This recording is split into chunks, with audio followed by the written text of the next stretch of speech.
Be me, 38, CEO of mid-sized tech company. Also founder, built company from ground up. Started in garage 12 years ago. Now 200 employees, $50 million revenue. Very proud of what I'd built. But notice problem. Senior leadership was mostly men. 8 senior directors. 7 were men. Only 1 woman besides me. This bothered me. Not just optics, but principle. Believed in equality. Believed in diversity. Believed in representation. Had built career on feminism. On breaking glass ceilings. On proving women belonged. In tech, in leadership. Now I had power. Had the position. To make real change. To fix the imbalance. Started researching. Best practices for diversity. Found term unconscious bias. Oh, we all have it. Even good people. Need training to recognize. Need intervention to fix. Decided to mandate. Diversity and inclusion training. For all senior leadership. Would address unconscious bias. Would create awareness. Would change culture. From the top down. Announced it at leadership meeting. I'm bringing in consultants. For mandatory D&I training. 3 full days. Next month. Expected some resistance. Maybe some eye rolls. Maybe some complaints. About time away from work. But generally compliance. These were professionals. They'd attend. They'd participate. That's what I thought. Instead got silence. Heavy, uncomfortable silence. Finally Tom spoke up. Head of engineering. Been with me since year 2. Built entire tech infrastructure. 3 full days? Yes, this is important. What exactly will this training cover? Unconscious bias. Microaggressions. Privilege. Creating inclusive culture. And it's mandatory? Yes, for all senior leadership. Another silence. John spoke next. Head of sales. Also early employee. Built entire sales team. Can we see the training materials? I don't have them yet. But consultant is highly rated. Works with major companies. Who's the consultant? Dr. Rachel Chun. Very well known. In D&I space. Wrote book on corporate bias. Tom and John exchanged looks. Something I couldn't read. We'll discuss it. Among the team. Meeting ended. Felt tense. But wasn't worried. They'd come around. This was necessary. This was progress. Next day. Got email from Tom. Subject, training concerns. Opened it nervously. Email was long. Carefully worded. Professional tone. But clear message. He and other senior men had serious concerns about mandatory training. Listed their issues. Training assumed. They were biased. Started from premise. They were part of problem. Didn't acknowledge their individual merit. Their years of work. Their actual beliefs. Treated them as guilty by default for being men in senior positions. Email continued. They'd researched Dr. Chen's work. Her approach was explicitly anti-male. Treated masculinity as inherently problematic. Made men apologize for existing, for succeeding, for being in rooms they'd earned place in. Tom wrote, I've been with you for 10 years. Built this company alongside you. Never discriminated. Never held anyone back. Promoted on merit. Always. He continued. Now I'm being told I need training to fix my bias. That I'm part of problem. That my success is somehow suspect because I'm a man. Email ended with, if this training is truly mandatory, I'll have to reconsider my position. I won't sit through 3 days of being told I'm the problem when I've done nothing wrong. Sat there stunned. This wasn't what I expected. Called Tom immediately. We need to talk. He came to my office. Sat down heavily. Looked tired. I meant what I said. Tom, this isn't personal. It feels personal. You're mandating training. That assumes I'm biased. That I'm part of problem. I've never been those things. But we all have unconscious bias. Maybe. But this training doesn't explore that. It indicts. It assumes guilt. Then makes you confess. How do you know? I researched. Talked to people who've been through Dr. Chen's training. It's not education. It's humiliation. He pulled out phone. Showed me reviews from other companies where she'd done training. Reviews from participants were damning. Spent 3 days being told everything I'd accomplished was because of privilege, not because of work. Another review had to go around room. confessing our bias, apologizing for being white and male, felt like struggle session. Another asked us to acknowledge how we'd held back women and minorities, even though I'd always promoted on merit, was told merit is myth. Tom looked at me. This is what you want for people who've built this company with you? This can't be accurate. Dr. Chun is respected by people who agree with her approach, not by people forced to sit through it. Said I'd look into it. Tom left, started researching deeper, found Dr. Chen's book, read it that night. It was worse than Tom described. Entire premise was, men in leadership are there through systemic bias. Their merit is questionable. Their success suspicious. They need to acknowledge their complicity, their unearned advantage, their role in oppression. Book had exercises for training sessions, privilege walk, where men step forward for each advantage they've had, ends with men literally ahead of women, physically showing their privilege. Bias confession, where each person shares how they've contributed to inequality. Everyone must participate. No opting out. Power mapping, where you identify how you've used position to maintain status quo, to benefit people like you, to exclude others. Read through all of it with growing unease. This wasn't education. This was accusation, assumed guilt, demanded confession, treated merit as myth, treated success as suspect. If you were a man, called emergency meeting with senior leadership, all 8 directors, plus me, addressed the room. I've done more research on the training. I understand your concerns. Tom looked hopeful. Others leaned forward. But I still think we need to do this. Maybe not this exact training, but something. Tom's face fell. Why? Because we have problem. Look around this room. 7 men, 2 women. And John asked, that's not balanced. Should it be? Tom asked. Of course it should. Why? Because diversity is important. Because representation matters. More than merit? Tom asked. That's not what I'm saying. But it's what you're implying. If the problem is that we're men, not that we're unqualified, then you're saying gender matters more than what we've done. Started getting heated. That's not fair. What's not fair is being told, after 10 years, that I'm the problem, that my presence in senior leadership is evidence of bias. You're taking this personally. Because at IS personal, you're not mandating sales training or leadership training. You're mandating training that says, we're the problem. Other men nodded. Were they all against this? Looked at Sarah, only other woman, head of marketing. What do you think?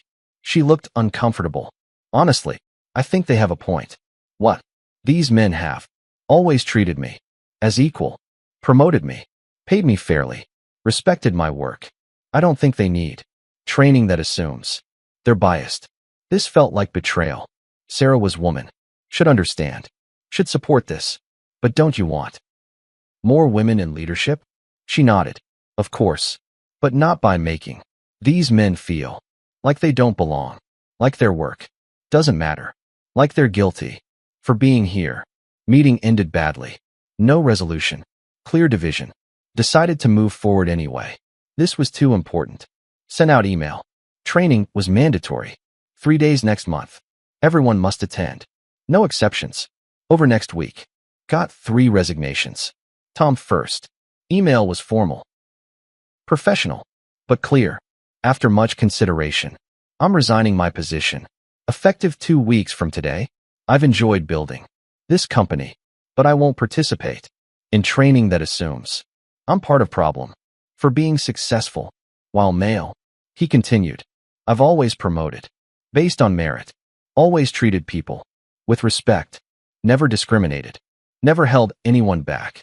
I won't apologize for doing my job well, for being good at what I do, for working hard and succeeding. John resigned next. Similar email, similar reasoning. I built sales team from nothing, hired best people, regardless of gender, several women on my team in leadership because they earned it. Now I'm being told I need bias training, that I'm the problem. I refuse.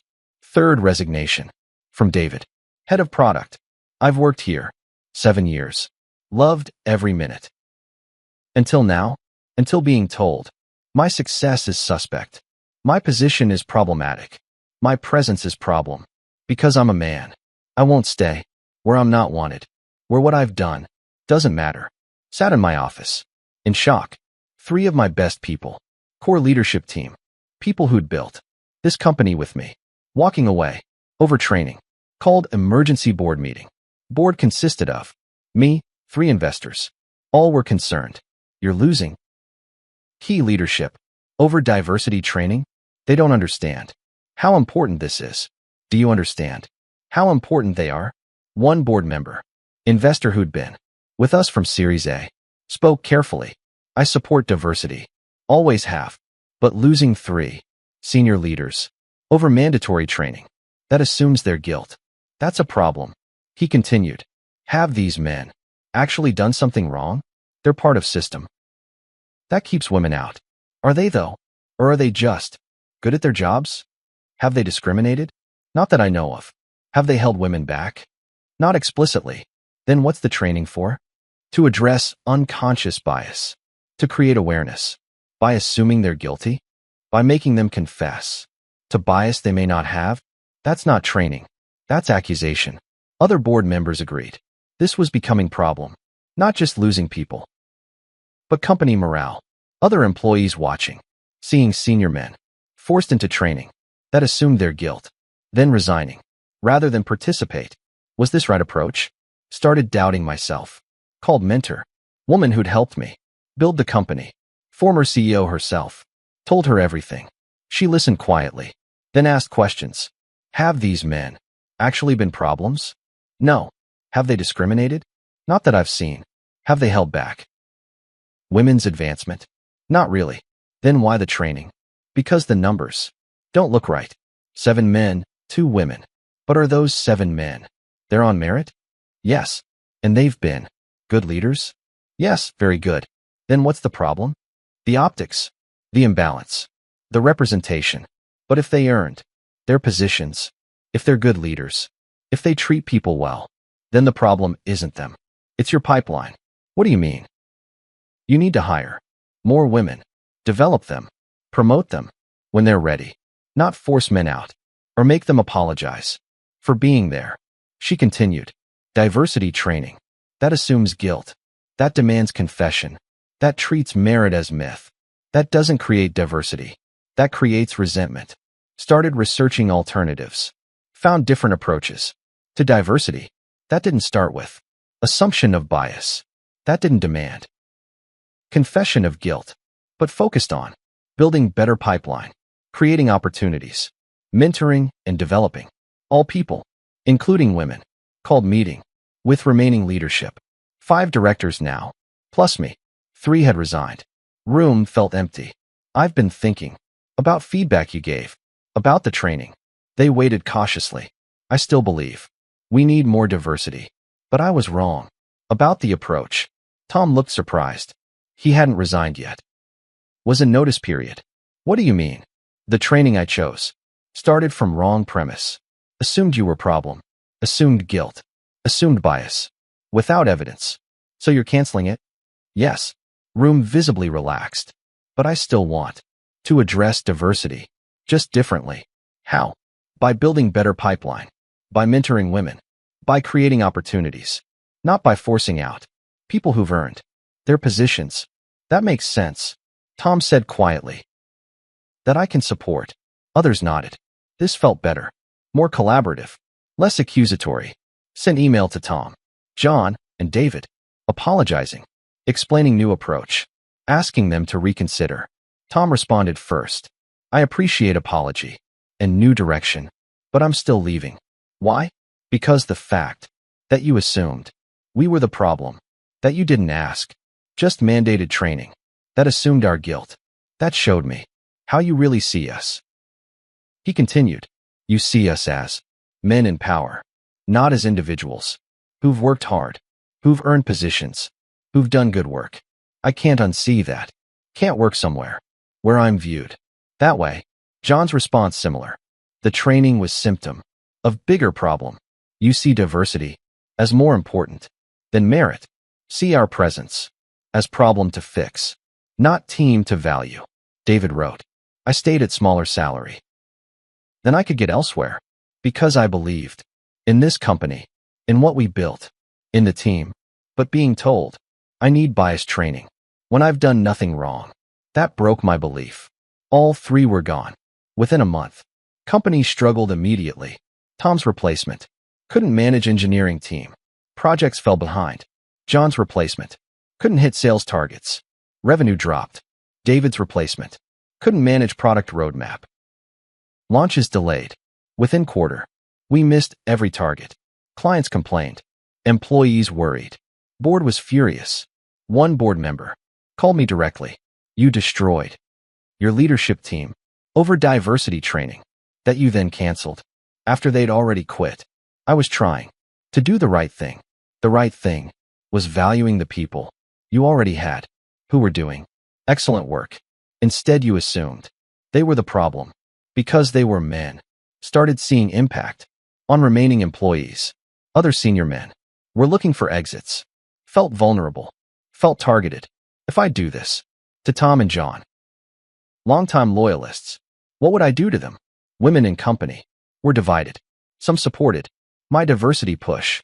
Others felt uncomfortable that good men were forced out for being men. Sarah, only other woman in senior leadership, came to my office. We need to talk. Sat down. Looked serious. I'm considering leaving too. What? Why? Because you're creating division where there wasn't any. These men never held me back, never treated me as less than. They were colleagues.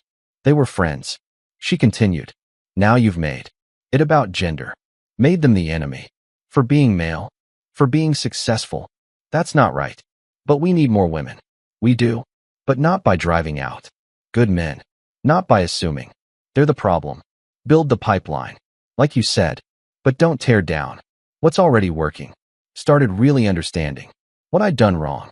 Assumed that having mostly men in leadership meant they were the problem, when actually, they were just good at their jobs, earned their positions, treated people well. The problem wasn't them. Was my pipeline, my hiring practices, my development programs. They were symptom, not cause. Made company-wide announcement. I made a mistake. I mandated training. That assumed guilt of our senior leaders for being in positions they'd earned. Continued. I've learned that diversity isn't about forcing people out or making them apologize for their success. It's about building better pipelines, creating opportunities for everyone. But damage was done. 3 senior leaders gone. Company struggling. Team divided. Trust broken. 6 months later, company was in crisis. Revenue down 30%. Several key clients left. Following the senior leaders who'd left, employees were leaving. For competitors, investor confidence shaken. Board called meeting. Was serious. Vote of no confidence in my leadership. Voted out as CEO. Remained as founder. On board. But lost operational control. New CEO came in. First priority was trying to get Tom and John back. Offered them significant raises. Equity packages. Apologies. Tom declined. I'm building something new. With people who value what I bring. Not see me as problem. Because I'm a man. John declined too. Found a company that judges me on my work, not my gender. I'm happy there. David declined. You taught me that merit doesn't matter as much as optics. I found place where merit is what matters. Company never recovered. Had to do layoffs, cut programs, reduce scope, eventually sold to larger competitor for fraction of value. Built over years. Sat in office. Last day before sale. Thinking about what went wrong. Started with good intentions. Wanted more diversity. Wanted better representation. Wanted to fix imbalance. But went about it completely wrong. Assumed the men in leadership were the problem when they weren't. They'd earned positions. They'd done good work. They'd treated people well. The problem was my pipeline, my hiring, my development should have focused there instead of forcing out good people who'd built company. Made post about experience on LinkedIn. Most vulnerable thing I'd ever shared.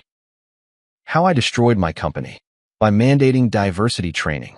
Detailed full story. The training mandate. The resignations. The company decline. The sale. Post went viral immediately. Millions of views. Comments were divided. Some supportive. Thank you for sharing. This is important lesson. Diversity matters. But so does merit. Others critical. You gave up. On diversity. Those men were probably part of problem. They should have stayed and learned. But most comments were from people who'd experienced similar. My company mandated diversity training. That assumed all men were biased. Several good managers quit.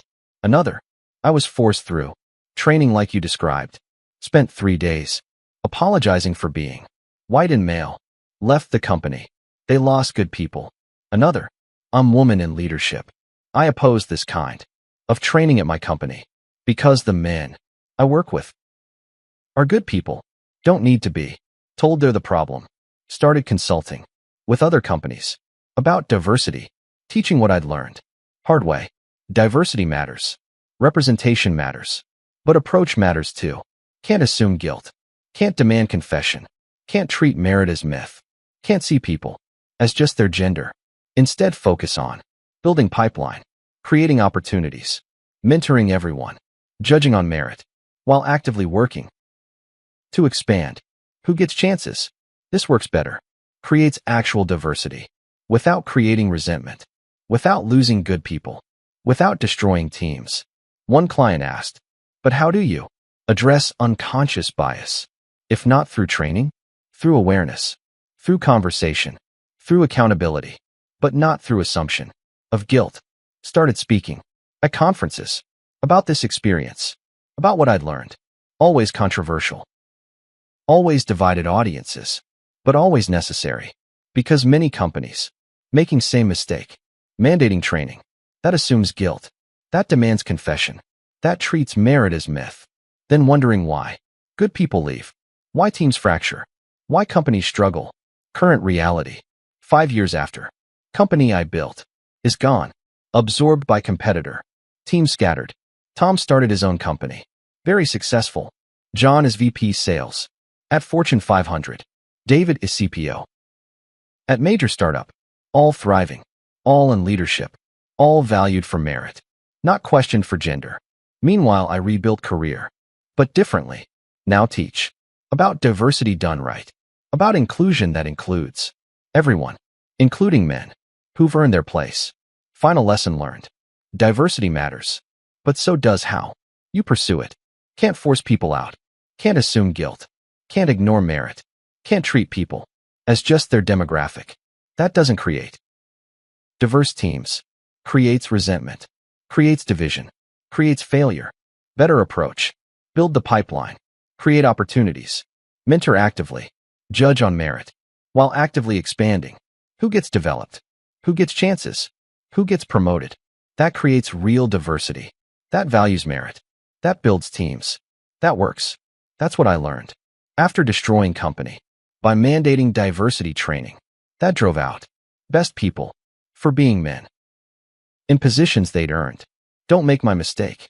Value people for what they've done. Not assume their problem for what they are. That's the truth. That's the lesson. That cost me everything to learn. 3 years after company sold. Started getting contacted by people from old company wanting to share what happened. First email from engineer who'd worked under Tom. After Tom left, everything fell apart. His replacement didn't understand the architecture, made bad decisions. Half the team quit, following Tom to his new company. I was one of them. Another email from sales rep who'd worked under John. John's replacement was hired for diversity, not skills. She didn't know sales, didn't understand our clients. We lost major accounts. Company kept saying give her time, but experience was the issue. Email from product manager. David's replacement was hired to increase diversity. Didn't understand our product. Made decisions that looked good, but didn't work in reality. Market share dropped. These emails painted picture of what I'd really done. Driven out people who knew business. Replaced them with people hired for optics, not readiness. Started researching what happened to other companies that took similar approach. Found pattern everywhere. One major tech company lost entire executive team after mandatory training that made them apologize for being in positions they'd earned. Company stock dropped 40%, not because replacements were diverse, but because they weren't ready. Another company mandated bias training, so aggressive that 30% of male managers quit within a year. Promoted people too quickly, without proper development. Product quality suffered. Started seeing research on this. Studies showing mandatory diversity training that assumed bias actually increased resentment, made people more resistant to diversity because it felt like accusation. One study found companies with mandatory diversity training had fewer women and minorities in management 5 years later than companies without, because training created backlash, made diversity toxic topic. Published article about findings. Why mandatory diversity training often backfires. Article was controversial. Got attacked from left. You're undermining diversity efforts. Got thanked from others. These trainings are destroying teams. Started working with companies that want a different approach. Built framework called Merit Plus Pipeline. Core principle: maintain merit standards while actively building diverse pipeline. Don't lower standards. Expand who gets developed. Don't assume guilt. Create opportunities. One client company. Tech startup, 100 employees. Leadership was 8 men, 2 women. CEO wanted change, but didn't want my mistake. We worked together differently. Started with audit, not of bias, but of pipeline. Found women were concentrated in junior roles, not because of bias, but because development programs were informal, benefited people already in leadership's networks. Solution wasn't to attack the men, was to formalize development programs. Implemented formal mentorship program, structured sponsorship, leadership development program, transparent promotion criteria. Within 2 years, company had 5 women in leadership, not because they pushed men out, but because they built women up. CEO told me, this worked better than any training because we kept our best people while developing new best people. Didn't create division, created opportunity. This became my model. Build the pipeline. Don't attack the people already there. Started speaking at HR conferences. Always got pushback from diversity consultants who built careers on mandatory training. One consultant challenged me. You're saying unconscious bias doesn't exist? No, I'm saying assuming everyone has it and demanding they confess doesn't fix it. So what does? Building systems that don't rely on individual bias or lack thereof. Formal processes, clear criteria, transparent decisions that reduce impact of any bias without assuming everyone is guilty. Another consultant got aggressive. You're protecting male privilege, making them apologize for working hard, for earning positions. Doesn't create equity, creates resentment. These debates were heated, but necessary. Got invited to speak at my old company, now owned by competitor. Walked into building I'd built. Felt strange, everything different. Spoke to 150 people, about 20 from my time. Told them my story, the training mandate, the resignations, the decline, what I'd learned. During Q&A, young woman asked, do you regret trying to increase diversity? No, I regret how I did it. What should you have done instead? Built the pipeline, mentored women, created opportunities, without assuming the men were the problem. Another person asked, what happened to Tom and John and David? They're thriving, all in leadership roles, all building great teams. Do you talk to them? Occasionally, it's cordial, but we're not close anymore. Do they blame you? Yes, and they should. I blamed them for being men in leadership when they'd earned their positions. After talk, Tom was there, in the audience. Hadn't seen him. He waited until room cleared. That was honest. Tried to be. Took you long time to see it. I know. I'm sorry for what I did. I can forgive but can't forget that you saw me as problem to fix, not person who helped build something great. That's fair. I hope you help other companies not make same mistake. That's what I'm trying to do. He started to leave, turned back. For what it's worth, I'm glad you learned. Even if it cost everything. That hit hard because it was true. Cost everything. The company, the team, the relationships. All destroyed by well-intentioned but badly executed diversity mandate. Current work focuses on preventing others from making same mistakes. Teaching companies. Diversity is important, but method matters. Can't assume guilt. Can't demand confession. Can't ignore merit. Must build pipelines. Create opportunities. Develop everyone. Judge on merit while actively expanding. Who gets chances? That's what works. That creates real diversity, real inclusion, real teams that perform. Final reflection 5 years later. What I learned. Good intentions don't guarantee good outcomes. Forcing diversity by pushing people out doesn't create it. Creates resentment, division, failure.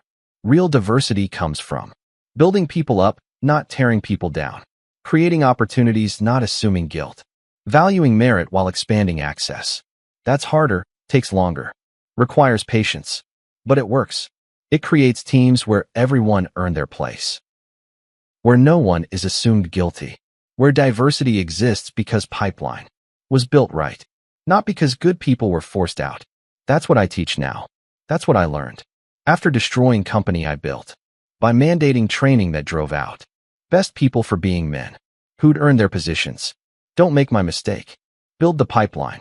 Don't attack the people. Create opportunities. Don't assume guilt. Value merit while expanding access. That's how you create real diversity. That lasts, that works. That doesn't destroy what you've built. In pursuit of what looks right. That's the truth. That's the lesson. That cost me everything to understand. And now I share so others don't have to learn the same hard way. By losing everything, including respect of people who'd built company with me, who earned their places, who I treated as problems to fix, instead of people to value. That's what happens when diversity becomes more important than the people you already have. When optics matter more than merit. When good intentions override good judgment. You lose everything and deserve to. That's my story. That's my warning. That's what I learned too late. After everyone was gone. After company was sold. After everything was destroyed. Don't let it be your story too.